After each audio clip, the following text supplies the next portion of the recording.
Wake wazibuza ukuthi kungani abanye abantu beheheka kalula ingcebo, kanti abanye badonsa kanzima impilo yabo yonke kodwa behluleka nokuzigcina? Kubukeka kungalungile, akunjalo? Kuthiwani uma ngingakutshela ukuthi imali akukaze kube yinkinga futhi mhlawumbe ikufuna wena, kodwa ayikutholi ngoba indlela ocabanga ngayo ayihambisani nalokho okufunayo? Yebo, ingcebo ingase ikufune ngaso lesi sikhathi, kodwa wena ungazi, uyayisunduza kude. Ngiyazi, kuzwakala kungakholakali. Kodwa ngikholwe, okungenakwenzeka kuhlala kuphela engqondweni engakaze ihlelwe kabusha. Isikhathi eside ngangikholwa ukuthi okukuphela kwendlela yokuthola ingcebo eyengeziwe kwakungukusebenza kanzima. Isikhathi esiningi engangisifaka, umzamo omkhulu engangiwenza, kwakuzoba ngcono impumelelo yami. Lokho yikho engakufundiswa kusukela ebuncaneni. Ngakho-ke, ngokuzenzakalela, ngalandela leyo ndlela. Ngadlula ezikhathini zokuphila ngivuka ekuseni kakhulu, ngilala sekuhwalele, ngikhatheza mina emisebenzini engasizi ngalutho, futhi yini engayivuna ekugcineni? Umholo owawunganele nokuzigcina nje. Ngabheka nxazonke ngabona abantu ababebonakala befaka umzamo omncane kodwa bephila impilo engcono. Lokho kwangishiya ngididekile, ngaze ngacasuka. Kungani abanye abantu babejabulela inhlanhla engavamile, kanti mina ngangenza konke ngokufanele kodwa ngihlala nginganyakazi? Ngangisola isimo, abaphathi, imakethe, konke ngaphandle kwendlela yami yokucabanga. Nokho, iqiniso liwukuthi umzamo uwodwa akukaze kwanele. Ngangisebenzisa amandla endaweni engafanele. Ngoba umzamo ongenalo ulwazi ufana nokugwedla isikebhe esivuzayo. Uyakhathezeka, uyadumala, futhi uhlala unganyakazi. Okugwedla ngempela isikebhe indlela yaso, futhi leyo ndlela iqala engqondweni. Angizange ngibone ukuthi indlela engangiyibona ngayo imali yayiphambene ngokuphelele. Ngangikholwa ukuthi imali incane itholakala kuphela kwabambalwa abakhethiwe, nokuthi ukuze ngibe nemali eningi, ngangizodinga ukuyeka okuthile, isikhathi, impilo, injabulo. Futhi uma nje ngangiwugxilisa lowo mkholelwa, yilokho kanye okwakuzokwenzeka. Bangaki abantu obaziyo ababambeke kulombuthano? Abantu abaqotho, abakhuthele, abasebenza kanzima, abazinikela ukuphila kwabo ukuze baphile nje. Bayazikhandla, kodwa ngaphandle kokubona ukuthi umzamo onjalo uhambisana nokuntuleka, hayi ingcebo. Futhi umhlaba uyaphendula. Awuniki lokho okufunayo, uletha lokho okubonakalisayo. Uma ukuntuleka, ukwesaba, nokungakhululeki kuhlala ngaphakathi kuwe, yilokho umhlaba wangaphandle ozokubonisa. Ngaphoqeleka ukuba ngifinyelele lapho okungenzeka khona kakhulu ukuze ngiqonde ukuthi umsebenzi awuwakhi umcebo, umane uveza ukukholwa okusekelwe kuzinhlelo zakho. Ngangizikhandla kakhulu ngoba, ngaphakathi, ngangikholwa ukuthi ngeke ngichume kalula. Ngangikholwa ukuthi ukuhlupheka kubalulekile ukuze ngifaneleke. Futhi uma ukholwa ukuthi ubuhlungu kuphela buletha impumelelo, umhlaba unikeza amathuba amaningi okuhlupheka. Kuyinto engenazwelo, kodwa iyiqiniso. Ukuguqulwa kwaqala lapho ngiyeka ukuzikhandla okungazinzile ngaqala ukucabanga. Ngabona ukuthi kuzo zonke izikhathi zemicimbi emihle empilweni yami, ngangisesimweni sengqondo esihlukile. Ngithule, ngimukela kakhulu, ngiqinisekile kakhulu.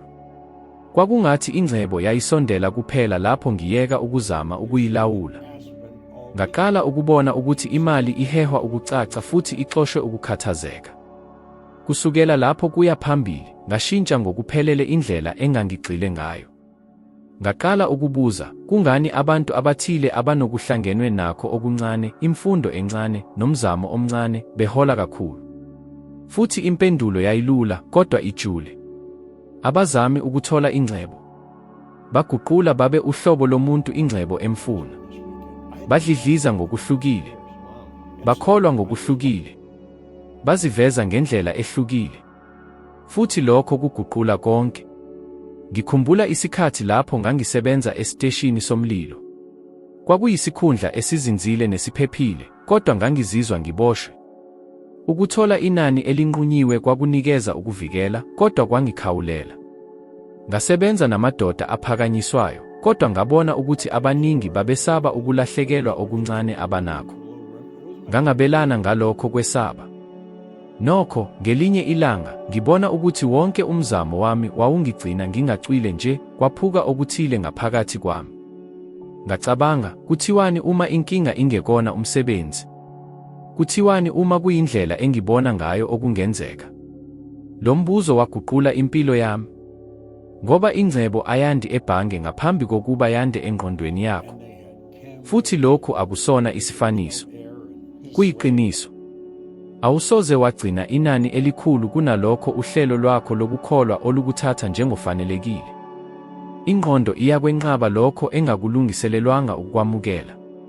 Yingakho, ngisho nalapho ngiqala ukuhola kakhulu, ngangithola izindlela zokuchitha konke. Ngangizilimaza ngokungazi, ngoba ngaphakathi, ukukholwa kwakusahlala ukuthi angifanele ingcebo. Futhi mhlawumbe uhlangabezana nalokhu manje. Mhlawumbe uzizwa ukhathele, wenza konke ngokufanele, kodwa impilo ayikuvuza. Uma kunjalo, sekuyisikhathi sokuyeka ukukala impumelelo ngokuzikhandla bese uqala ngokuguquka kwangaphakathi. Ngoba imali ayiwona umvuzo womzamo womzimba, kodwa umphumela wokudlidliza kwengqondo. Ngokushintsha ukudlidliza kwakho, umzamo uba yinjabulo, umsebenzi uba inhloso, futhi ingcebo ayisafuna, iqala ukukuthola. Ukuguqulwa kwangempela kuqala lapho uqonda ukuthi umzamo ongenanjongo uyichitha. Lapho uzama kakhulu ukufakazela inani lakho ngomsebenzi, kulapho umhlaba ubona khona ukungakholwa kwakho emandleni akho. Futhi yingakho ikuhlola. Kodwa lapho inhloso yakho ishintsha, ukusebenzela ukwanda, hayi ukumane uphile, konke kuyashintsha. Imibono iyavela, abantu abafanele bayavela, amathuba ayanda. Akungenxa yokuthi umhlaba uyashintsha, kodwa ngenxa yokuthi wena uyaguquka. Ingcebo akukaze kube yinkinga. Yayilokhu ikufuna. Kodwa uma nje ingqondo yakho iboshwe embonweni wokuthi umzamo yiwona kuphela indlela, uzoqhubeka uyisunduza kude. Impilo ikuvuza ukucaca kwengqondo, hayi ukukhathala komzimba. Futhi ngokukwamukela lokhu, uzoqaphela ukuthi umsebenzi oguqulayo awufaki izandla, kodwa uqondiswa ingqondo. Iwuhlobo lomsebenzi imali ewazisayo, ewubonayo, futhi ewufisayo, ngoba udlidliza ngezinga elifanayo nengcebo. Kungithathe isikhathi eside ukuqonda ukuthi ingqondo yomuntu isebenza njengesoftware engabonakali, elawula konke ukukhetha, umuzwa, nomphumela wokuphila kwethu. Iminyaka eminingi, ngangisebenza ngaphansi kohlelo lwangaphakathi olwalulaya, awukwazi ngokwanele. Awuzalelwanga lokhu. Ingcebo yeyabanye. Lezi zimemezelo zazigxile kakhulu kangangokuthi angizange ngize ngiziqaphele. Futhi okujabulisa kakhulu ukuthi zazingingezona ezami, zazifakwe abanye. Abazali, othisha, ontanga, umphakathi wonke ubungichazela ukuthi impumelelo inzima, ukuthi imali iyingozi, nokuthi inkanuko eyeqile iholela ekudumaleni. Ngakwamukela konke ngaphandle kokubuza, futhi lelo kwakuyiphutha elikhulu. Inkinga iwukuthi ingqondo engaphansi ayibuza. Imane ihambisane. Futhi ngokuchitha impilo yakho ulokhu uzwa mayelana nokungatholakali kwengcebo, ingqondo yakho engaphansi iyakuqopha lokhu njengomhlahlandlela. Yakha umkhawulo wangaphakathi ochaza lapho ungafinyelela khona, bese uphila ejele elingabonakali. Ungase uphuphe okukhulu, kodwa uhlala ubuyela lapho uqale khona. Kunjengokuzama ukugijima inqola isabambekile, uyazikhandla, kodwa awuqhubekeli phambili. Abantu abaningi baphila kanjena. Bakholwa ukuthi badinga ulwazi olwengeziwe, ukuqeqeshwa okwengeziwe, amathuba amaningi. Futhi ngaphandle kwemiphumela, bacabanga ukuthi kukhona okushodayo. Nokho, okushodayo ngempela ukuvuselela uhlelo lokusebenza lwengqondo. Ngoba akusizi ukufunda izindlela ezintsha uma ingqondo ezisebenzisayo isasebenza ngekhodi endala. Ingqondo eqaphelayo ingase ibone ukuthi yini okufanele yenziwe, kodwa oyedwa okhetha ngempela ingqondo engaphansi, futhi ayishintshi ngedatha, kodwa ngokuphindaphinda nomzwelo. Ngikhumbula isikhathi esithile ngesikhathi sohlelo lobuholi. Ngabona abafundisi bechaza isigaba ngasinye, futhi abafundi bebenqekuzisa amakhanda bethi ngiyaqonda. kodwa lapho bezama ukusebenzisa konke kwawa phansi. Babuyela ekuziphatheni kwabo okujwayelekile, ngokwesaba, ukungabaza, bephinda amaphutha afanayo. Kwakungaleso sikhathi lapho ngaqaphela khona, inkinga yayingekona okuqukethwe, kodwa ukufundiswa. Ukwazi okufanele ukwenze akufani nokukwazi ukukwenza ngengqondo. Futhi mhlawumbe usesimweni esifanayo manje. Usuwafundile amabhuku amahle, uhambele izingqungquthela, uzame ukuguqula impilo yakho kaningi, kodwa uhlala ubambeke ephethini efanayo. Futhi akungenxa yokuntuleka kwesiyalo. Kungenxa yokuthi ingqondo yakho engaphansi isahlengwe ukukugcina uphephile kulokho okujwayelekile, ngisho noma lokho okujwayelekile kubuhlungu. Umsebenzi wayo ukugcina, hayi ukuguqula. Ikhetha ukunethezeka kokuntuleka kunokungaqiniseki kwengcebo. Ukuguqula lolu hlelo kufuna isibindi. Isibindi sokubuza konke okwamukelekile kuze kube manje. Ngesikhathi ngiqala ukubuza izinkolelo zami, ngaqaphela ukuthi iningi lazo laqhamuka kubantu ababedonsa kanzima kwezemali. Babengabantu ababengifisela okuhle, kodwa ababengakaze bafunde ukuphumelela kwezimali. Ngokungazi, ngangithatha imikhawulo yabo engokomzwelo. Lapho ngiliqonda leli qhinga, ukukhululeka kwangihlalela. Ngaqaphela ukuthi kungenzeka ukwamukela imodeli entsha yokucabanga, nokuthi yonke impilo yami kuze kube yileso sikhathi kwakuyisibuko semibono yami nje. Cabanga ngalokhu okulandelayo, ingqondo yakho ifana nesivande sezithelo.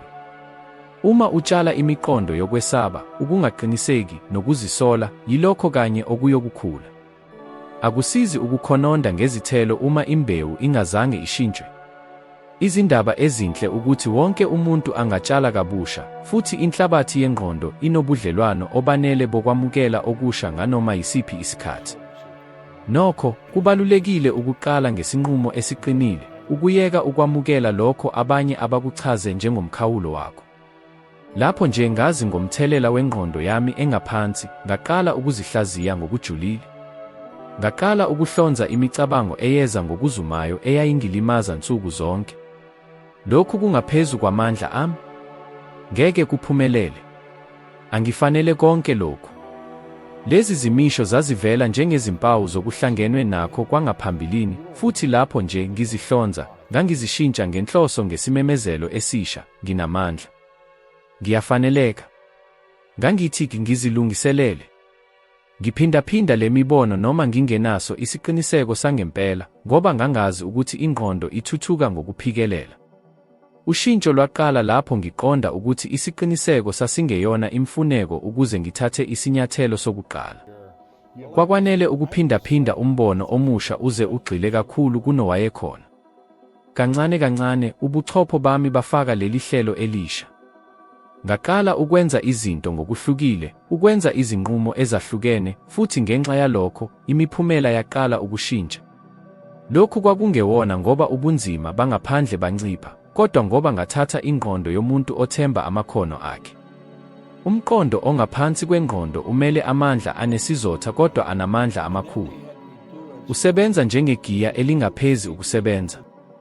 Uma uhlelelwe ukushoda, uzofuna izindlela zokukugcina kuleso simo, uphazamisa amathuba amahle futhi uwafihle njengezinhlekelele.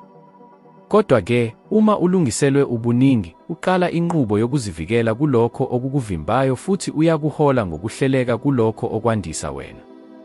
Umehluko phakathi komuntu ophumelelayo nomunye ophila ngenzima nje awukho ekukhalipheni noma emfundo ephakeme noma ezimweni. Uhlala esakhiweni sangaphakathi umuntu ngamunye akhetha ukusitshala.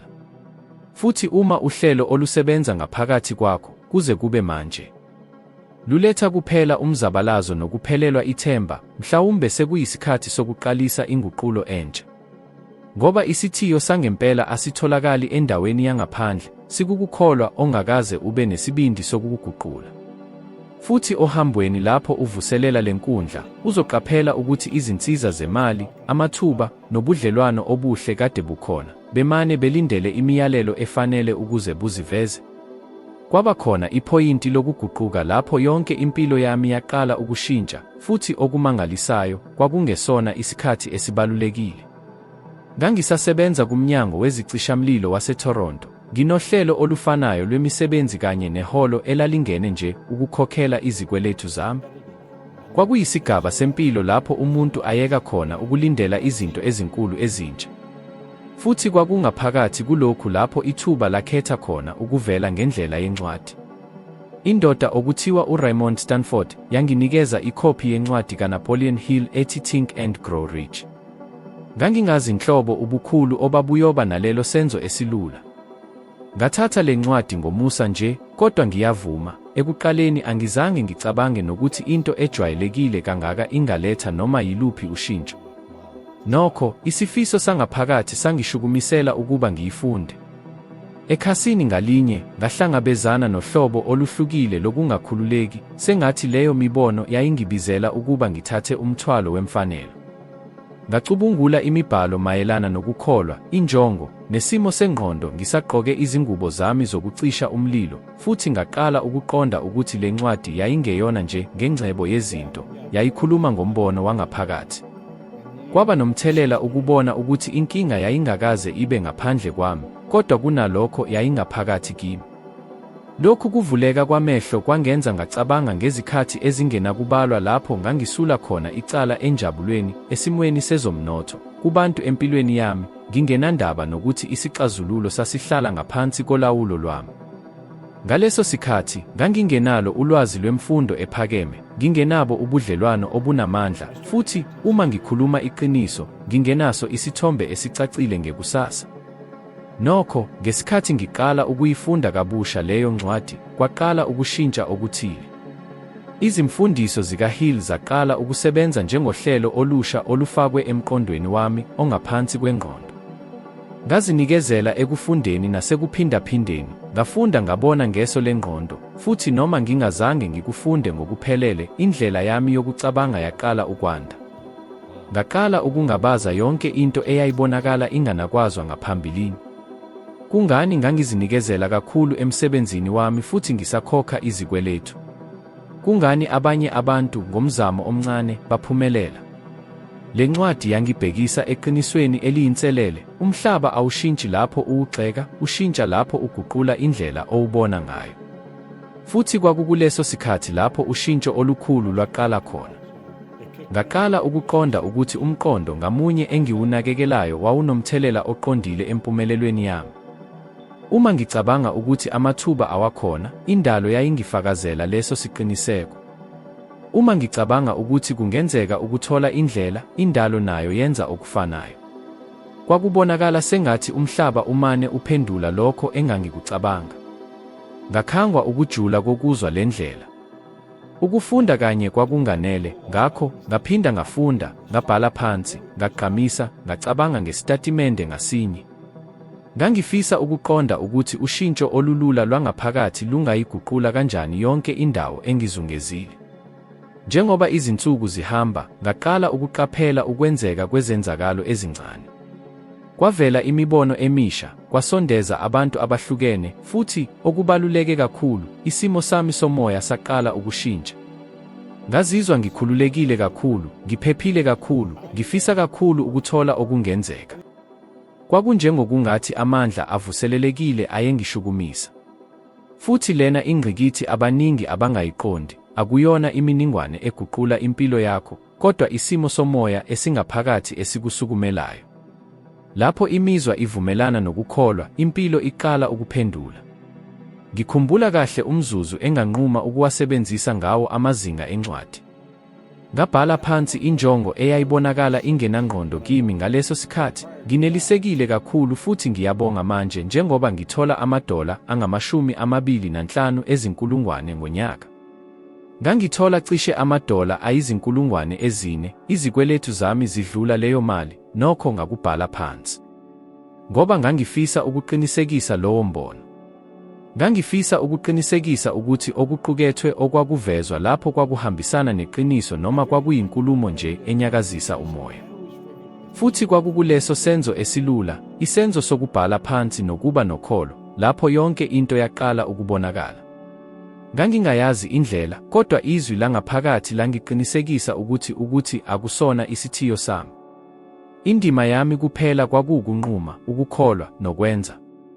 Njengoba isikhathi sihamba, ngathola ukuvuleka kwamehlo okungasoze kwalibaleka. Lapho ingqondo yakho ishintsha indlela yayo, umhlaba wonke uqala ukuzakhela kabusha ngale ndlela entsha.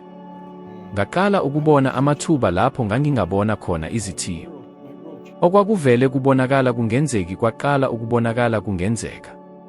Ngangingakazi izenzo zami eziqondile, kodwa ngazizwa ngisendleleni efanele. Kwakunjengokungathi imali nezikhathi ezinhle kade zikhona, kodwa kuze kube yileso sikhathi, ngangingenayo indlela efanele yokuzibona. Kwakuyisigaba sentshisekelo enkulu. Ngapheka amakhasi encwadi ngendlela ejwayelekile kangangokuba amanye aqala ukuhlukana.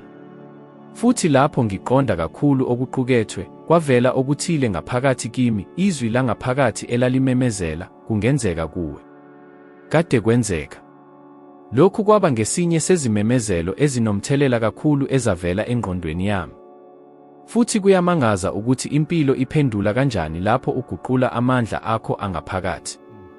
Ngokushesha ngemva kwalokho, ngakhetha ukushiya umnyango wezicishamlilo futhi ngisungule ibhizinisi lami lokuhlanza. Ngingenazo izinsiza zemali, ulwazi lwangaphambilini noma uhlelo oluhlelekile. Nginombono kuphela kanye nomqondo ovuselelwe. Futhi kwakukulesi sikhathi lapho isimangaliso savela khona. Esikhathini sezinyanga eziyi-12, le nkampani encane yakhiqiza imali engenayo edlula amadola ayizinkulungwane eziyikhulu. Kumuntu owaphuma esimweni sokushoda, ukufeza okunjalo kwakungacatshangwe. Nokho, okwangimangalisa ngempela kwakungezona izinombolo zemali, kodwa ubufakazi bokuthi iqiniso liyashintshashintsha, futhi liqala ukuzivumelanisa nalabo ababeka ukholo lwabo ngokuqinile. Ngaqonda ukuthi le ncwadi ayigcinanga ngokushintsha ulwazi lwami nje, yaguqula ingqikithi yami. Futhi kwakungenxa yalesi sizathu ukuthi, kusukela ngaleso sikhathi, ngaqala ukunikezela impilo yami ekufundiseni lokho engakufunda ngaleso sikhathi. Amandla okucabanga awapheli, kodwa avele kuphela lapho umuntu enesiqiniseko ngaphambi kokubona ngeso lengqondo. Ngoba ukucabanga ngemva kokuba izinto zenzekile akukona ukukholwa, kungukuqinisekisa nje. Ukukholwa kwangempela kuhlanganisa ukuba nesiqiniseko lapho kungekho lutho olusabonakala lunengqondo, lapho yonke into ibonakala ikuphikisa, futhi nokho uyaqhubeka umemezela ngaphakathi, ngiyazi ukuthi kuzophumelela. Kwakuyilesi siqiniseko, esasifanyelwe yilowo msebenzi ohamba nomuntu ojwayelekile, esasiqala zonke izenzakalo ezalandela. Futhi namuhla, lapho ngicabanga emuva, ngiyaqinisekisa ukuthi leso sigameko esilula, incwadi eyanikezwa ngephutha, sasiyimeko yokuguquka phakathi kwendlela engangiyilandela nempilo inenhlanhla eyayiqala ukunginika. Ngoba izinsiza zemali, kanye nenhlanhla nezikhathi ezinhle, kade zingizungezile. Kwakungimi nje owayengakwazi ukuzibona. Ushintsho lwaqala lapho ngiyeka ukungabaza futhi ngakhetha ukuba nokuzethemba. Ngoba impilo ayiniki lokho okucelayo, inikeza lokho okubona kungenzeka.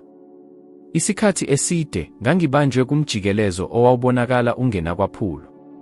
Ukuntwela kwelanga ngakunye kwaletha ukukhathazeka okufanayo, imibono, futhi ngenxa yalokho, imiphumela efanayo. Kwakunjengokungathi impilo yayihleliwe ukuthi iphindaphindwe. Ngangifisa ukushintsha, kodwa ngangingazi ukuthi ngiqale ngaphi.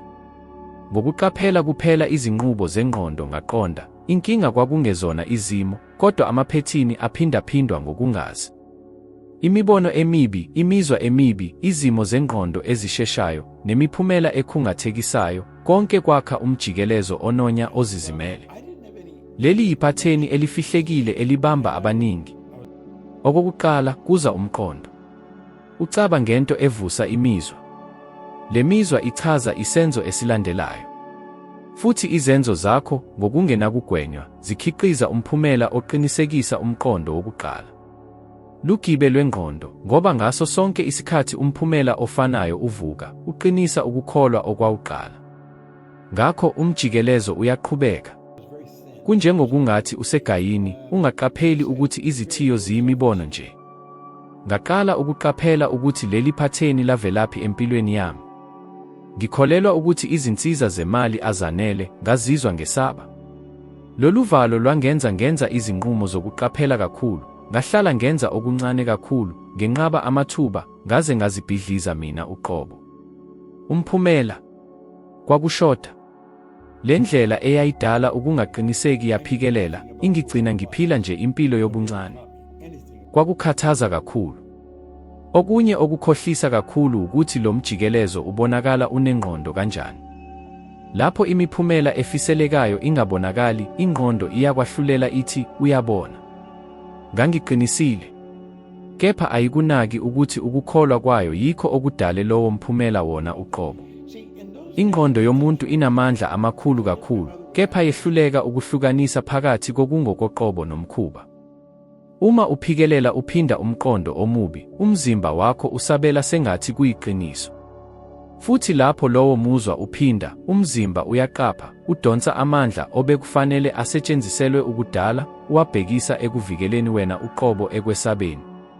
Ngaqonda ukuthi ukuze ngiphule le ndlela, lo mjikelezo kwakudingeka ume ngesikhathi esithile. Futhi indawo eyodwa kuphela ongayishintsha ngempela umqondo wokuqala. Awukwazi ukushintsha ngqo umphumela, futhi awukwazi ukuphoqa umuzwa, kodwa ungawushintsha uhlobo lomcabango olondla lenhlelo. Ngokushintsha umqondo, umuzwa uyashintsha. Ngokuguqula umuzwa, umzimba usabela ngezimo ezintsha. Futhi ngokushintsha izimo, imiphumela, ngaphandle kokungabaza, iyaguquka. Lena yindlela engayisebenzisa. Esikhundleni sokusabela ngokuzenzakalelayo ezinkingeni, ngaqala ukubuka ukuthi yini engangiyizwa. Uma ngabe kukhona okwangikhungathekisa, ngangizibuza, lo muzwa uzama ukungifundisani ngokuqondene nezinkolelo zami? Ngaqonda ukuthi umhlaba wangaphandle wawuhlala ubonakalisa imicabango yami yangaphakathi. Uma isimo sami sezimali sasima, kwakungenxa yokuthi, ngaphakathi kimi, inkolelo yayihlala ikhona yokuthi ingcebo yayinto enzima, ekude, noma engingayifanele. Futhi ungenzi iphutha, ukushintsha le nqubo akuyona impumelelo eyenzeka kanye kuphela. Kungumsebenzi oqhubekayo. Kunjengokufundisa kabusha ubuchopho bakho ngendlela entsha yokucabanga. Ucwaningo lwesayensi lukhombisa ukuthi ubuchopho bakha izindlela zemizwa kuwo wonke amaphethini engqondo aphindaphindwayo. Uma ucabanga okuthile okokuqala, kwakheka umzila oncane. Kodwa ngokuphinda umqondo kaningi, lowo mzila uba umgwaqo omkhulu. Inkinga ukuthi, kwabaningi, le migwaqo emikhulu yakhiwa ukwesaba, ukungaqiniseki, nokushoda. Ngakho-ke, lapho kuvela ithuba elingakaze libonwe, ingqondo ibuyela endleleni ejwayelekile, leyo yemikhawulo. Yikho ngaqonda isidingo sokushintsha imicabango yami ngokwazi. Njalo lapho ingqondo yami yayimemeza ithi, lokhu kuyinkimbinkimbi, ngangiphendula ngaphakathi ngithi, lokhu kungenzeka. Kanye nje kwakunganele. Ngakuphinda kwaze kwaba umqondo omusha wazwakala ujwayelekile. Ukujwayela yikona okubalulekile. Ingqondo iyamelana nalokho engakujwayele kuze kube kuba umkhuba. Futhi okungumkhuba, kuba okukhululekile. Ngakho-ke, ngaqala ukwakha kabusha izinkolelo zami ngaphandle kokuziphikisa ngqo. Ngikhumbula isikhathi lapho konke kwakubonakala kuhluleka. Inkampani engangiyiqalile yayingathuthuki, izikweletu zazinqwabelana, futhi umqondo omdala wavela futhi, mhlawumbe angifanele. Ngalesi sikhathi, noma kunjalo, ngangicacile. Ngangazi ukuthi lowo mqondo kwakungelona iqiniso, kodwa kwakungukubonakaliswa okudala okufuna ukulawula. Ngakho, esikhundleni sokuzinikela, ngahlala phansi, ngavala amehlo ami, ngazicabanga ngiphumelele, ngiphephile, futhi ngibonga. Ngakwenza lokhu kaningi. Futhi lokho okwakuyingqondo kwaphenduka umuzwa wangempela. Ngezwa umzimba wami usabela, inhliziyo yami ishaya ngokuhlukile, ukwesaba kwehla. Ngokuhamba kwesikhathi izinguquko zavela futhi. Kwavela imiqondo, kwavela nabantu, futhi izisombululo ezazibonakala zingenakwenzeka zavela obala. Konke ngenxa yokushintsha kwesimo sami sangaphakathi. Futhi kubalulekile ukuqonda, imiphumela ingukubonakaliswa nje kwesimo sakho sengqondo. Akusizi ukudlala ngesibuko ngaphandle kokushintsha isithombe esibonakala kuso. Ushintsho olukhulu lwenzeka lapho uqonda ukuthi akufanele ulinde ukuthi imiphumela ishintshe ukuze uzizwe uhlukile. Kuphambene nalokho. Ushintsha imiphumela ngokuzizwa uhlukile ngaphambi kwanoma yiluphi ushintsho lwangaphandle. Indawo yonke ayisabeli ezifisweni zakho, kodwa isabela kumjikelezo wemizwa yakho. Ngokudonsa ukushoda, uheha ukungabi khona. Ngokudonsa ukuzethemba nokubonga, uheha inala. Iphetheni ecashile yembulwa kuphela lapho ushintsha lokho okuyondlayo. Kunjengokungathi iminyaka eminingi wawunisela isitshalo esakubamba futhi ngokungazelele wanquma ukutshala okusha.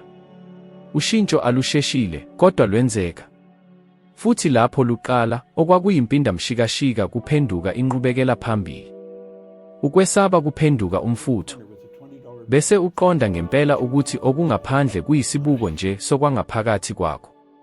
Shintsha ukubonakaliswa, futhi isimo sishintsha nawe. Ukuphindaphinda kwakuyimfihlo eyaguqula impilo yami. Iminyaka eminingi ngangicabanga ukuthi ukufunda incwadi kanye nje noma ukulalela inkulumo ekhuthazayo kwakuzokwanela. Kepha iqiniso ukuthi akukho okushintshayo kuze kube ingqondo yamukela umqondo omusha njengengxenye yayo. Futhi lokho kwenzeka kuphela ngokuphikelela. Ingqondo yomuntu injengomhlabathi ovundile, ayikhuli ngembewu eyodwa nje, kodwa ngensimela eqhubekayo yansuku zonke kuze kube ukukholwa okusha kubamba izimpande eziqinile. Ngikhumbula ukuqala kwezifundo zami zokuthuthukisa umuntu. Ngangimlalele u-Earl Nightingale emarekhodini akhe amadala, amakhaseyi engangiwaphethe yonke indawo. Ngangizilalela izikhathi ezingamashumi amaningi, mhlawumbe izikhathi eziyikhulu. Ekuqaleni ngangicabanga ukuthi ngilalele nje, kodwa ngokuhamba kwesikhathi ngaqonda ukuthi ngangishintshwa uhlelo.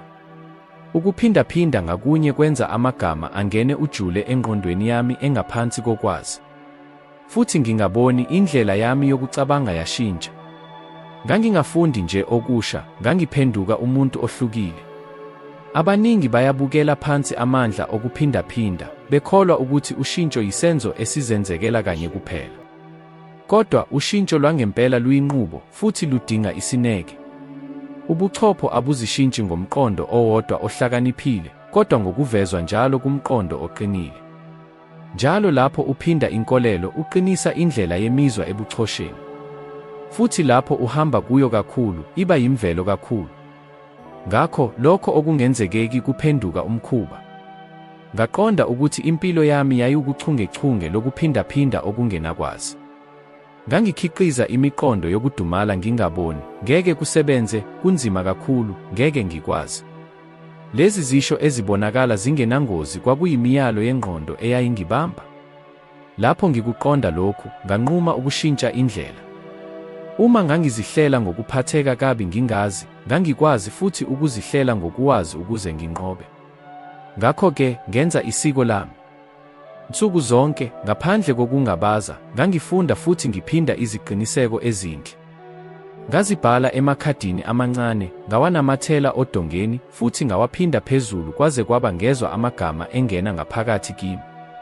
Ngikhumbula kahle ibinzana elahlala nami iminyaka eminingi, ngijabule kakhulu futhi ngibonga ukuhola amadola ayisigidi ngonyaka. Ekuqaleni lalizwakala lihlekisa. Ngangihola kancane kakhulu futhi ingqondo yami yayimemeza ukukhohlisa njalo. Kodwa ngaphikelela ngoba ngaqonda ukuthi ingqondo ayiwahlukanisi iqiniso nomkhuba, iyamukela kuphela okungaguquki. Kancane kancane ukuphikisa kwaphela. Imigomo eyayingenjwayelekile yajwayeleka futhi umkhuba wenza ukukholwa. Ngemva kokuguqulwa kwenkolelo yami, konke okungizungezile kwaqala ukushintsha. Ngaqala ukwenza izinqumo ezahlukile, ngisebenza ngezindlela ezintsha, nokubona kwabanye ngami kwashintsha. Kwabonakala indawo yonke isabela kumjikelezo omusha engangiwukhipha. Ukuphikelela yisisekelo soguquko lomuntu siqu. Abaningi bafisa imiphumela engakaze ibonwe, kepha baqhubeka ngezindlela ezindala zokucabanga. Bafisa ukuzimela ngokwezimali, kodwa bamemezela nsuku zonke ukuthi ukuziphilisa kuyinselele. Bafisa impumelelo, kodwa bathi lokho akungifanele. Indawo yonke ayinabulungiswa, ibonakalisa nje lokho okuvezayo njalo. Okushiwo ngezikhathi ezithile kunomthelela omncane kunokushiwo njalo, ikakhulukazi uma kushiwo ngaphakathi ekujuleni kwengqondo yakho. Ngakufakazela lokhu hhayi nje ohambweni lwami kodwa nakubantu abaningi kakhulu. Ngiqondise osomabhizinisi, abadayisi, omama, nabantu abasha, bonke bekhombisa ukuziphatha okufanayo. Babefisa ukushintsha izimpilo zabo, kodwa ngokukhathazeka. Bamukela umqondo omusha izinsuku ezimbalwa base bewushiya. Kufana nokuya ejimini izinsuku eziyisikhombisa bese ulindele umzimba omusha. Ushintsho aluveli ngokuphinda okokuqala, kodwa ngokuphinda okwesithulungwane, lapho ingqondo iyeka ukuphikisa futhi iqala ukwamukela okungenjwayelekile njengokungaphakathi kwayo. Ubufakazi besayensi busekela lesi simangalo. Ubuchopho budinga ukuvezwa ngokuqhubekayo ukuze buzakhele izindlela zemizwa ezintsha. Lokhu yikho ososayensi bezengqondo abakubiza nge-neuroplasticity, amandla obuchopho bokuzivumelanisa nezimo ngokwezibonakaliso ezitholiwe. Lokhu kusho ukuthi ngokuphinda umbono owakhayo, uqinisile, wakha kabusha ukwakheka kobuchopho bakho. Wakha izixhumanisi ezintsha, uqinisa izindawo zokuxhumana ezintsha, futhi unciphisa ezindala. Kuyisenzakalo esingokomzimba nesingokwengqondo esenzeka ngesikhathi esisodwa. Kodwa-ke, kunokubaluleka okukhulu, ukuphindaphinda kusebenza kuphela uma kuhambisana nomuzwa. Ukusho okuthile ngokuzenzakalelayo akubangeli lutho ushintsho. Kubalulekile ukuzwa ngempela lowo muzwa. Lapho usho isiqiniseko, zizwe ukuthi kungaba njani ukuphila leyo mbono. Zizwe ukuhlakanipha, ukubonga, ukuqina. Ngoba ingqondo engaphansi kokwazi ayiwahlakazeli amagama, iziqonda imijikelezo. Futhi umuzwa uwulimi lomjikelezo. Lapho ukuqonda nomuzwa kuhlangana, kudala inkundla ekhangayo ekufanele ukudonsela izimo ezifanayo. Ngakuhlola lokhu izikhathi eziningi.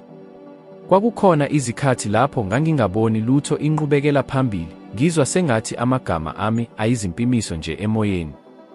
Noma kunjalo, ngaphikelela. Futhi ngokungazelele izinto zaqala ukuhlangana. Ngahlangana nabantu abalungile, kwavela amathuba afanele, izindlela ezifanele zavuleka. Futhi ngaqonda ukuthi akukho kulokhu okwenzeka ngengozi. Kwakuyisambulelo.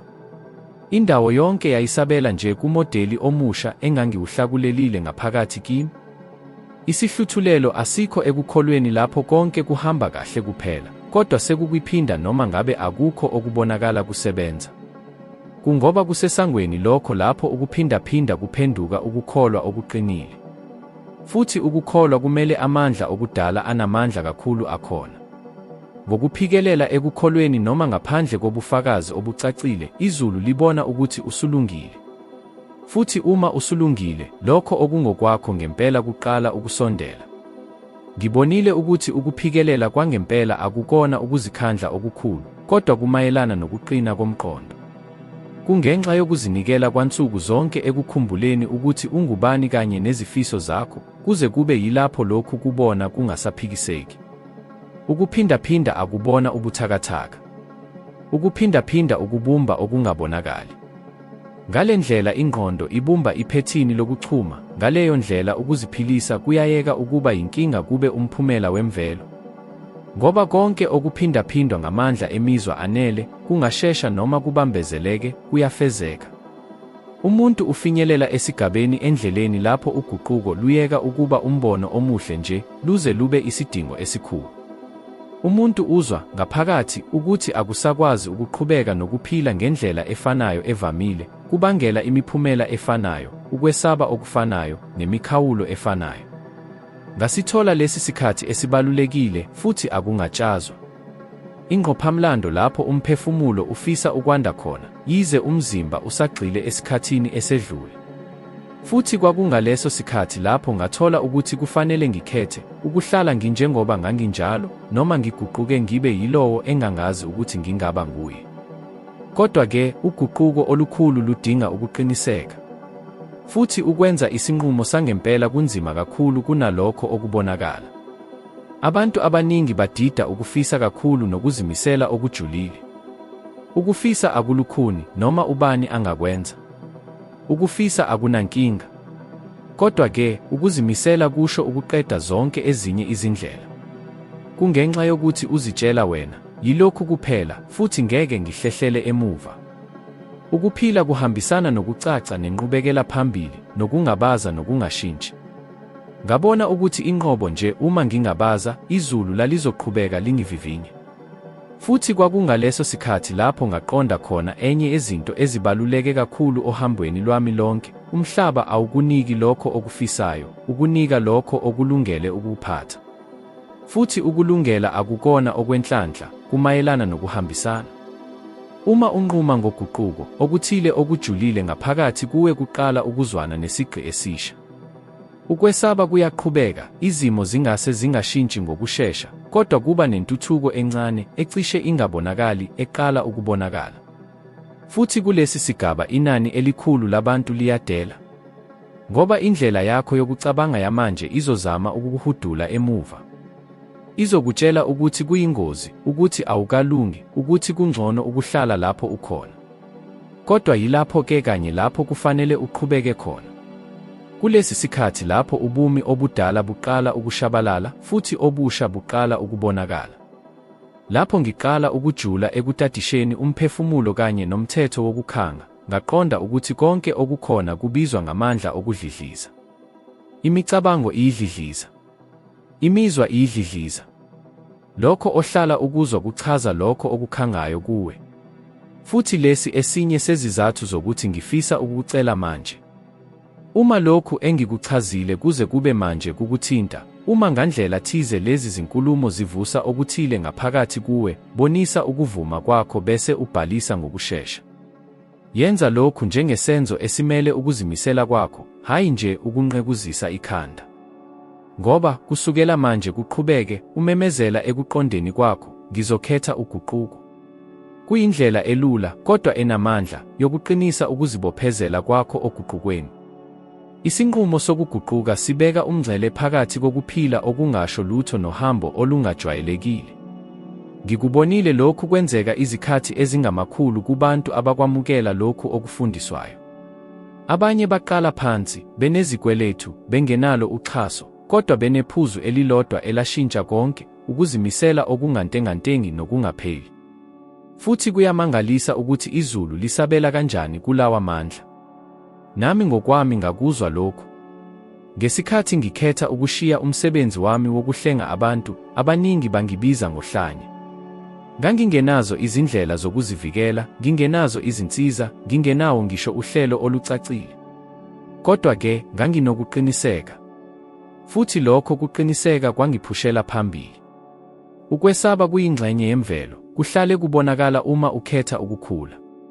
Kodwa-ke, ukwesaba kumane kuyisithunzi salokho okungakahlolwa. Lokho okungaziwa akulimazi, kumane kungokusha. Futhi inqobo nje uma ugwema okusha, uzoqhubeka nokuphindaphinda okudala. Ngaphoqeleka ukubhekana nalokhu ngaphakathi kwami. Ngikhumbula ubusuku obuningi ngingalalile, ngizibuza ukuthi ngabe ngakwenza yini ukukhetha okulungile. Futhi njalo uma kuvela ukungabaza, ngangizitshela ngokuphindaphindiwe, isinqumo sami sesenziwe, futhi asishintsheki.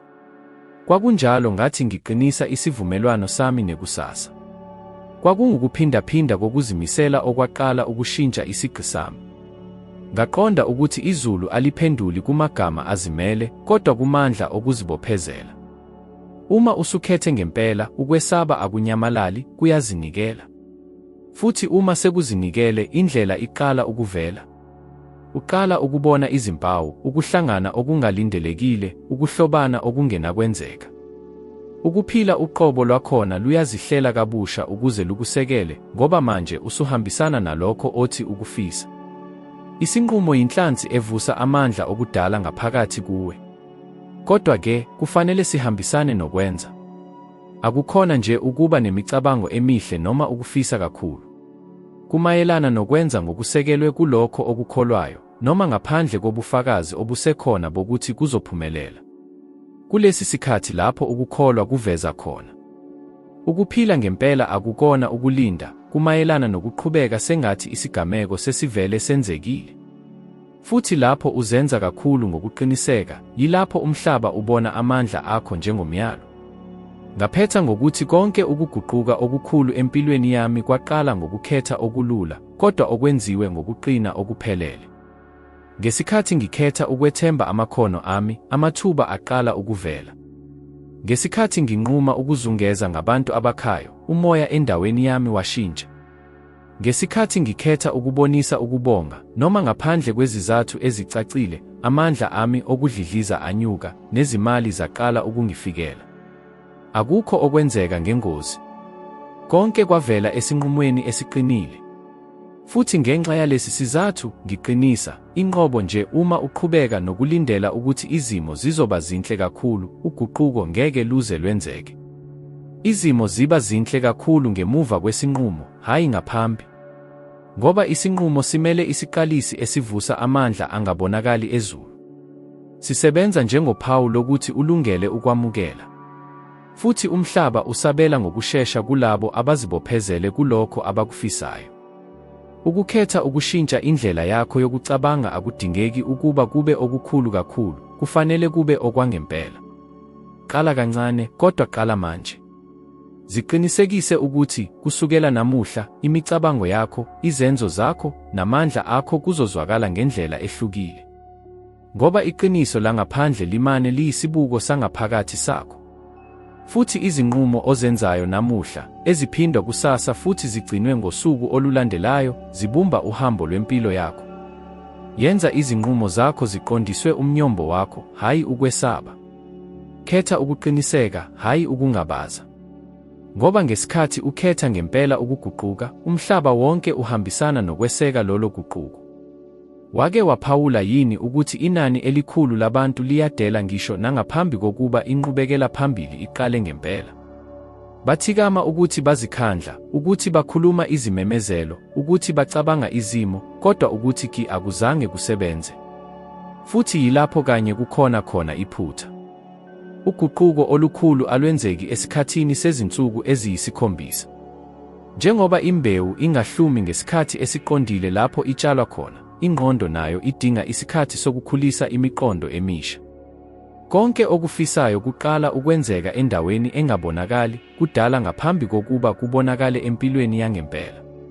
Kodwa-ke, abantu abaningi abanalo ukuphikelela ukuvumela uguquko luqede. Bafisa isivuno ngaphandle kokutshala kuqala.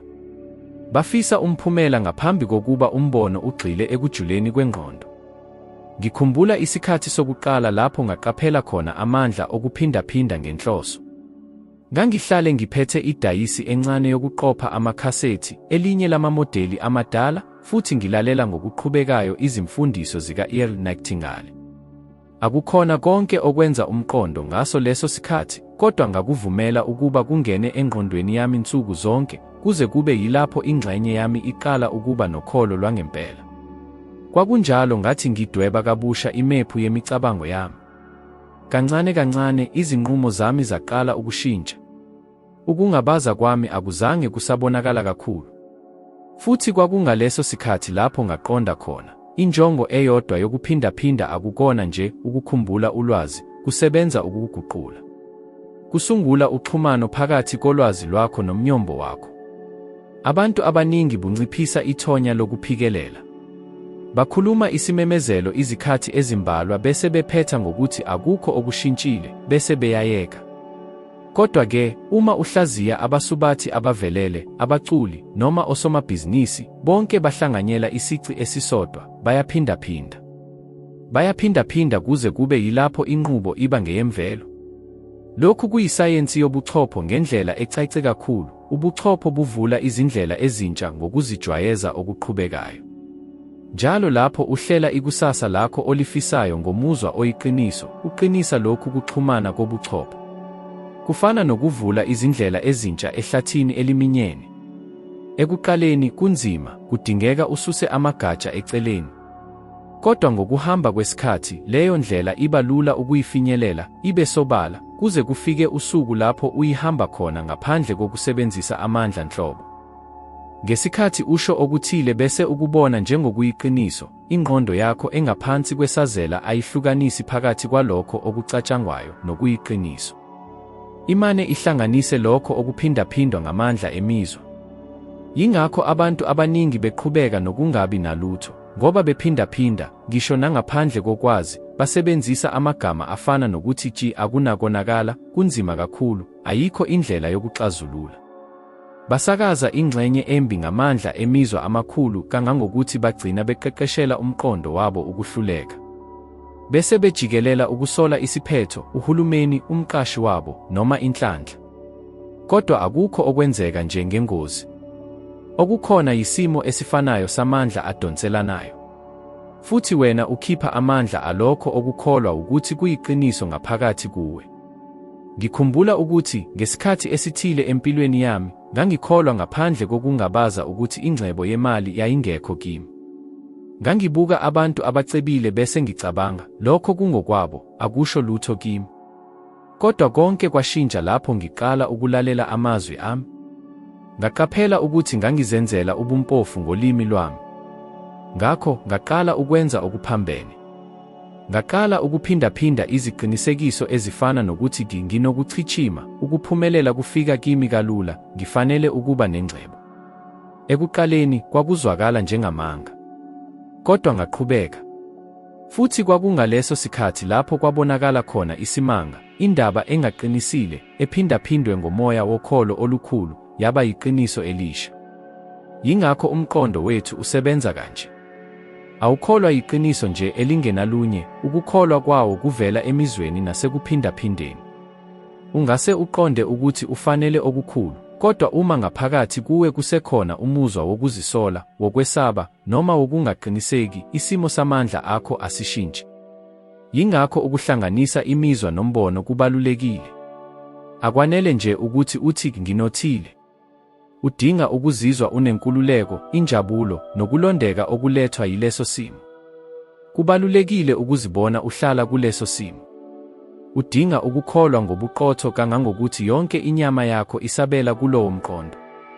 Ngaleso sikhathi amandla adonselanayo ashintsha futhi indalo iyasabela. Ungase uzibuze, kodwa ngingazibona nginothile kanjani uma nginezikweletu eziningi? Futhi ngiyakuqonda okushoyo. Kodwa yikho kanye lapha ukuqeqeshwa kuqala khona. Akukhona ukungayinaki isimo sakho samanje, kodwa kumayelana nokucabanga ngenye indawo yangempela ngaphakathi kuwe. Kumayelana nokunika amandla uhlaka lwakho lwemizwa ukuthi lusabele ngendlela ehlukile. Sonke isikhathi lapho ukhetha khona ukucabanga ngokuchichima, ushintsha ubuchopho bakho futhi ushintsha ukwakheka kwamakhemikhali emzimbeni wakho. Ukwesaba kuzokwehla futhi ithemba lizokhuphuka. Ngakho-ke izinqumo zakho zizoshintsha. Uzoqala ukubona amathuba ayengabonakali ngaphambili ngoba manje umqondo wakho usulungele ukuwabona. Abantu abaningi bathi nginokholo kodwa angikuzwa. Impendulo yami ithi qhubeka. Qhubeka kuze kube yilapho umuzwa ubonakala. Qhubeka noma ngabe isimo sibonakala singatheli. Ngoba kulapho kanye esigabeni sokuphula umkhuba okhona, lapho iningi labantu linikezela khona. Ingxenye yengqondo engaphansi kwengqondo iyamelana noshintsho, ifisa okuyinto eyaziwayo. Kodwa uma uqhubeka, uma ugcina umbono omusha ngokuqiniseka nangomoya, kuzofika isikhathi lapho uzoshintsha ube into eyenzeka ngokwemvelo. Futhi lapho kwenzeka into engavamile, uyeka ukuzama ukukholwa bese umane wazi. Futhi uma usunalolo lwazi, yonke indalo izakheka kabusha ukuze iqinisekise ukuqiniseka kwakho. Iqiniso ngukuthi indalo ayisabeli emsebenzini onzima, kodwa isabela esimweni samandla adonselanayo. Ungazikhandla kakhulu, uzifundise, uzame ngenkuthalo, kodwa uma isimo sakho samandla sisabambelele ekushodeni, akukho okuzohamba kahle. Ukusebenzisa amandla afanele, kodwa ngesimo samandla esingesihle, kunjengokubhukuda ubhekene nomfula. Ngokuphambene, lapho ingqondo yakho nemizwa yakho kuhlangene kubheke ekuchichimeni, izindlela zivuleka zibheke phambili. Ingcebo, imibono, ukuxhumana, konke kuqala ukufuna. Yingakho ukuphindaphinda kuyisenzo esihle kakhulu sokuqiniseka. Kungubufakazi obubonakalayo bokholo lwakho kulokho okungabonakali okwamanje.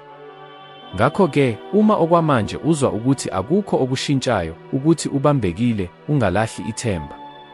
Ukuphindaphinda ngamabomu kusebenza njengokucija ithuluzi lokusika. Sonke isikhathi lapho umemezela, ubona, futhi wethemba, usika kancane ujula ungqimba lwesithiyo. Qhubeka uphindaphinda. Qhubeka ucabange. Qhubeka ukholwe.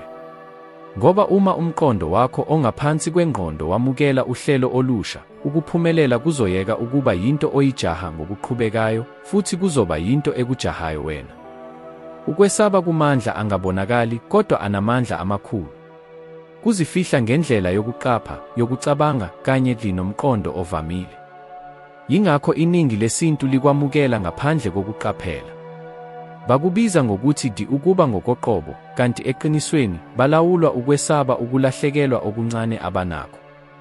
Ukwesaba akumemezi, kodwa kubhoka kancane. Kuthiwani uma izinto zingahambi kahle? Kuthiwani uma ungaphumeleli? Kuthiwani uma wonke umuntu ekugxeka?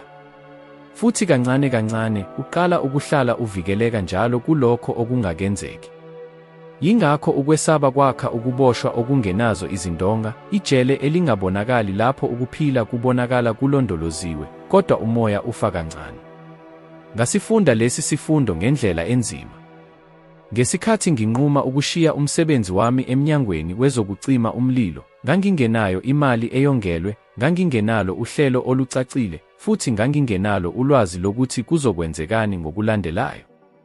Nganginesiqiniseko esisodwa kuphela, ngangingenakuqhubeka nokuphila okwakungenzi ngizizwe ngiphile ngokugcwele. Futhi ngaleso sikhathi ukubhoka kokwesaba kwakukhulu kakhulu. Kwathi uzozisola, uzohluleka, uzophelela ngaphandle kwalutho. Kodwa kwakukhona izwi lesibili, elithambile, eliqinile, elingabonakali kalula, elalithi kholo. Lokho kwakungokuqala ngiqonda ngempela ukuthi isibindi akukhona ukungabi nakwesaba, kuyenzenza noma ukwesaba kukhona. Ukwesaba kuyindlela yemvelo, ukusabela komzimba okuhloselwe ukusivikela. Inkinga ilele eqinisweni lokuthi iningi labantu alikusebenzisi njengesixwayiso, kodwa kunalokho njengebhuleki. Bakuvumela ukuba kubagcine bemi. Futhi okuhlekisayo ukuthi ukwesaba kuphela lapho ubhekana nakho. Lapho uzama kakhulu ukuzivikela ekuhluphekeni, kulapho ukuhlupheka kuba khona kakhulu ohambweni lwakho. Uma usugcina uqhubekela phambili lapho okwesabayo, kwenzeka into engavamile. Ukwesaba kunciphisa amandla akho, njengoba uqaphela ukuthi kwakuyiphutha elingqondweni, hayi iqiniso eliqondile. Abantu abaningi bacabanga ukuthi badinga ukuzinza ngaphambi kokwenza noma yiluphi ushintsho, kodwa iqiniso liphikisana nalokho. Ukuzinza kubonakala ngemuva kokucabanga, akukaze kube ngaphambili. Umqondo wokuqina awuveli ezimeni zangaphandle, uvela ekuqinisweni. Ukuqiniseka ngekhono lakho, ukuqiniseka ngokuqhubeka kwezinto, ukuqiniseka ngesisekelo sokuthi indalo ivuza labo abaqhubekayo. Lapho ngishiya umsebenzi wami, ngangingenayo indlela eqondile, kodwa indlela yavela lapho ngiqhubeka. Kufana nokudabula isakhiwo esiveza kuphela njengoba wenza isinyathelo ngasinye. Yingakho abantu abaningi bengasoze basiwela, bafisa ukubona lonke ibhuloho ngaphambi kokuqala uhambo lwabo. Ungase okwamanje uzithole usesigabeni lapha, ubambekile phakathi kwalokho okujwayelekile kuwe nalokho okubonakala kungenzeka. Ufisa okusha, kodwa ubambelele kokukhona ngoba kukunikela ngokulawula okungamanga. Kodwa ukulawula kuphambene nentuthuko.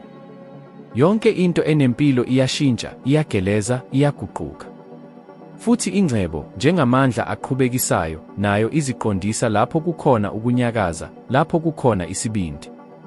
Lapho ukhetha ukuphuma ekungasebenzi, indalo iqala ukusebenza ngokukuvumela, hayi ngaphambi kwalokho.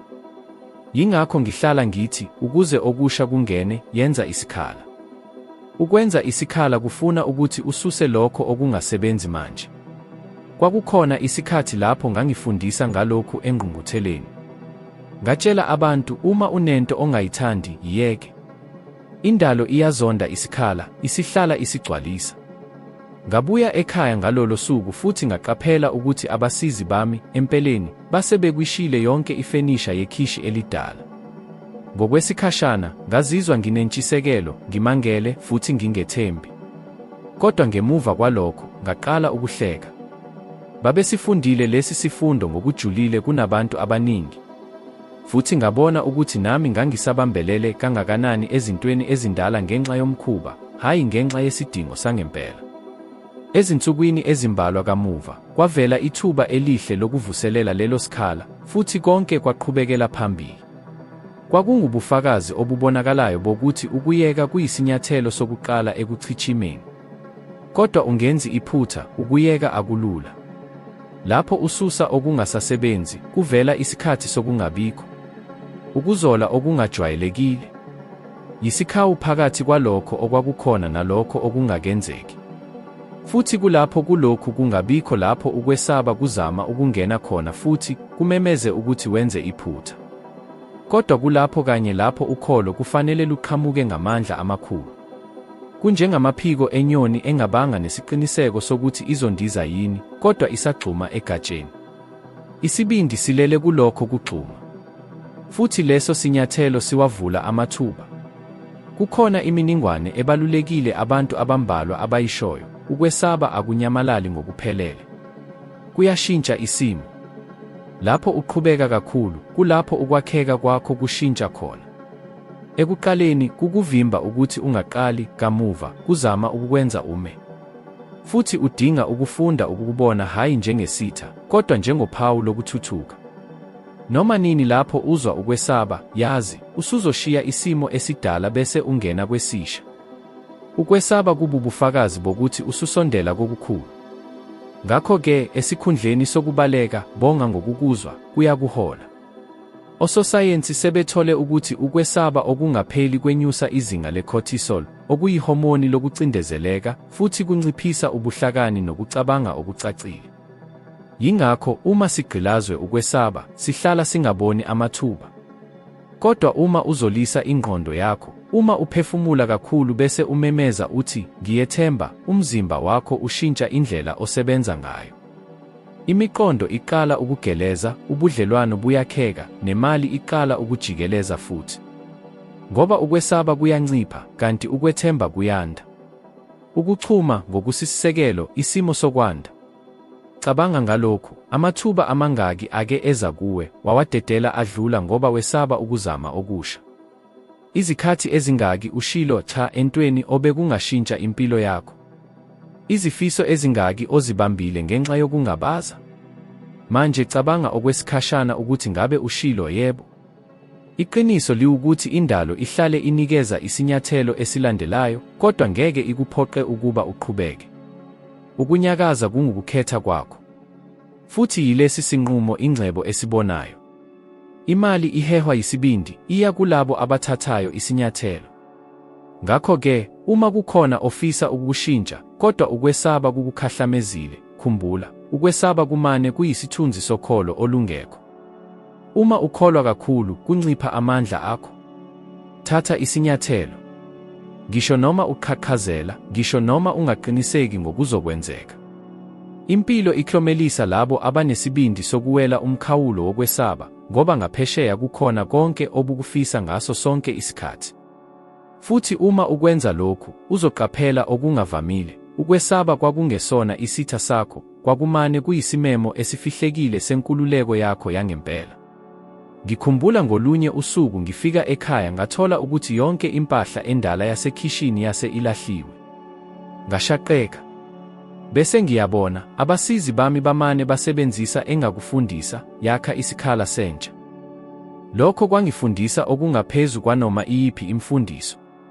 Uma ufisa inala, yeka ukunamathela kulokho okungasakusizi, kungaba umsebenzi, ubudlelwano, noma umkhuba wokushiya okudala ngemuva, ngoba yingaleso sikhathi kuphela okusha okungenakungena.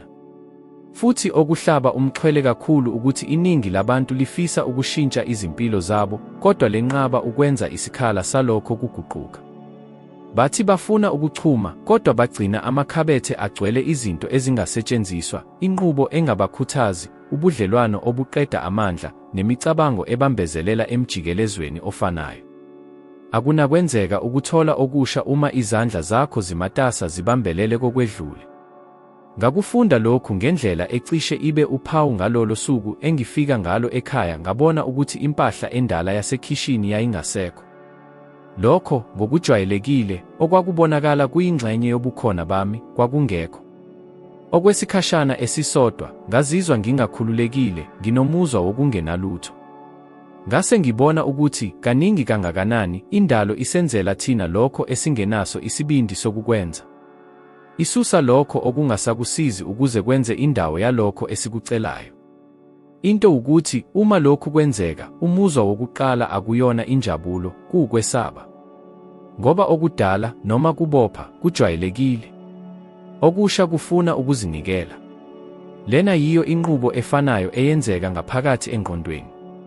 Ufuna ukucabanga ngempilo entsha, kodwa usagcwele imicabango ephelelwe yisikhathi, akusona isikhathi esifanele, angikwazi ukukwenza, kuthiwani uma kungaphumeleli. Ngamunye walawa magama unjengesiqeshana esidala sefenisha esithatha isikhala ngaphakathi kuwe. Futhi uma nje eqhubeka, asikho isikhala sokuba umqondo wenala uhlale. Ngakho-ke, ngezinye izikhathi, isinyathelo sokuqala sokudonsa inala akukhona ukwenza okuningi, kodwa ukuqeda okuningi. Yeka ukwesaba ukwehluleka. Yeka isidingo sokugunyazwa. Yeka ukulawula ukuthi izinto zizokwenzeka kanjani. Ngikhumbula owesifazane owaya kwenye yezingqungquthela zami. Wayengajabuli emsebenzini iminyaka eminingana, kodwa wathi akakwazi ukuwuyeka ngoba kwadingeka ukuthi akwazi ukukhokhela izindleko zakhe. Ngaphakathi lokho ayenakho kwakukwesaba okungenalutho, ukwesaba kokuthi kuthiwani uma. Ngamcela ukuba enze isikhala, hayi ngokushiya konke ngokuzuma, kodwa ngokushintsha amandla akhe, ngokuhlanza indawo yakhe, ngokunikela lokho angakusebenzisi, ngokuyeka lokho okungasekho nenjongo. Ngemva kwamasonto amabili wangibhalela, kwenzeka okungavamile. Ngabizelwa inhlolokhono ngaphandle kokuhambisa isicelo somsebenzi. Futhi ngathola umsebenzi ongcono kakhulu. Ngamoyizela ngoba ngangazi kahle ukuthi kwenzekeni. Indalo yaqaphela isikhala yasigcwalisa. Ukunganamatheli kuwumqondo wokholo. Kutshela indalo ukuthi uyakwethemba ukugeleza kobukhona. Uma ubambelela entweni ngenxa yokwesaba ukuyilahlekelwa, ukhombisa ukushoda. Uma uyeka, uqinisekisa, ngazi ukuthi kukhona okunye okuningi. Futhi yingakho izinto ezintsha zifika uma ungasindi. Uke waqaphela yini ukuthi ngemva kokuhlela indawo, uzizwa ukhuthazekile kakhulu, unobuciko kakhulu? Lokho akuyona ingozi. Isikhala sangaphandle sibonisa isimo sangaphakathi. Uma ingaphandle ligcwele kakhulu, ingaphakathi nalo ligcwele. Nemali okungamandla ahambayo idinga isikhala ukuze ijikeleze. Kukhona umgomo obizwa ngokuthi umthetho wokungenalutho. Uthi indalo ayithandi ukungenalutho. Lapho kunesikhala, kuhlale kuvela okusha. Kodwa kunesimo esisodwa, isikhala sidinga ukwakhiwa ngenhloso. Akusizi ngalutho ukususa okuthile ukhala. Udinga ukudedela ngokubonga, uqaphela ukuthi kwakufeza inhloso yakho. Bonga bese uyadedela. Lokho kuwumehluko phakathi kokulahlekelwa nokukhululeka. Ukulahlekelwa kugxile kulokho okusushiwe. Ukukhululeka kugxile kulokho okuzayo. Ngokuvamile, abantu bayangibuza, kodwa Bob, ngazi kanjani ukuthi yini okudingeka ngiyidedele? Futhi ngihlala ngiphendula, bheka lokho okukhipha amandla. Konke okudla amandla akho, okukubambezelela ekwenzeni into efanayo, okukuvimbela ukuba uthuthuke, yilokho okudingeka kuhambe. Kungaba umsebenzi, ubudlelwano, inkolelo, noma ngisho imemori. Akukho okuchumayo enhlabathini egcwele kakhulu. Udinga ukususa okungasekho ukuze impilo ichume futhi. Futhi kukhona okukhangayo ngalokhu, umzuzwana nje lapho udedela, indalo isabela ngokushesha. Ngezinye izikhathi, hayi ngendlela oyilindele, kodwa ngaso sonke isikhathi ngendlela oyidingayo. Kungaba ithuba elisha, umqondo omusha, umuntu omusha, noma ukuhambisana okungenakwenzeka. Ngikubonile lokhu kwenzeka izikhathi eziningi kakhulu kangangokuthi angisakungabazi. Inala injengomoya, ikhona yonke indawo, ilindele ukuba wenze isikhala sokuyimunca. Ngakho, uma namuhla uzizwa uvimbekile, umile, hlola eduze nangaphakathi kuwe. Yini osayibambelele kuyo obekumele ihambe vele? Yini ethatha indawo yokuphila kwakho kwesikhathi esizayo? Impilo ukugeleza. Imali ukugeleza. Amandla ukugeleza. Futhi konke okuyeka ukugeleza kuyafa. Ukunganamatheli kuwesenzo sokuqala sokudalwa okuqaphelayo. Uma udedela lokho okungasakusizi, indalo iyakuqonda ukuthi usulungile. Futhi uma ukhombisa ukuthi usulungile, ikuthumela ngqo lokho obukucela isikhathi eside. Ungakwesabi ukungenalutho. Akukhona ukungabikho, kuukulungiselela. Ingumhlabathi ovundile lapho okusha kumila khona.